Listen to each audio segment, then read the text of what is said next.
ఒకరోజు ఎలుక దాహం తీర్చుకోవడానికి అడవిలో ఉన్న ఓ కాలువ దగ్గరికి వెళ్ళింది.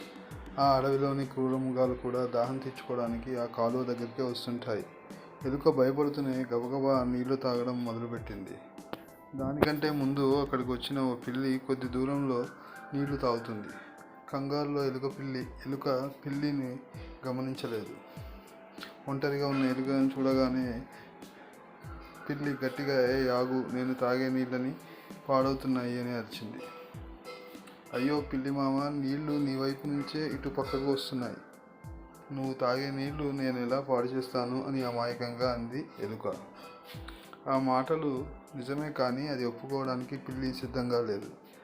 నాతో వాదించడానికి నీకెంత ధైర్యం? ఓహో, ఏడాది కిందట నాతో గొడవ పెట్టుకున్న ఎలుక నువ్వే కదూ? లేదు పిల్లి మామ, అప్పటికి నేను అసలు పుట్టలేదు అని చెప్పింది ఎలుక. ఆ మాటలతో పిల్లికి పట్టలేనంత కోపం వచ్చింది. అయితే నాతో గొడవ పడింది మీ అమ్మ అన్నమాట. మరి అప్పుడు నువ్వు కడుపులోనే ఉన్నావు కదా, కాబట్టి మీ అమ్మ గొడవ పడితే నువ్వు పడినట్టే, అందుకే నీకు శిక్ష పడాలి అంటూ ఒక్కసారిగా ఆ ఎలుకపైకి దూకింది. ఎలుక పారిపోయే అవకాశం లేక పిల్లి చేతిలోనే చనిపోయింది. నీతి: మూర్ఖులు, దుష్టులతో అనవసర ప్రసంగాలు చేయకూడదు. వారికి వీలైనంత దూరంగా ఉండాలి. మీకు మా పోస్ట్ నచ్చినట్లయితే లైక్ మరియు సబ్స్క్రైబ్ చేయండి.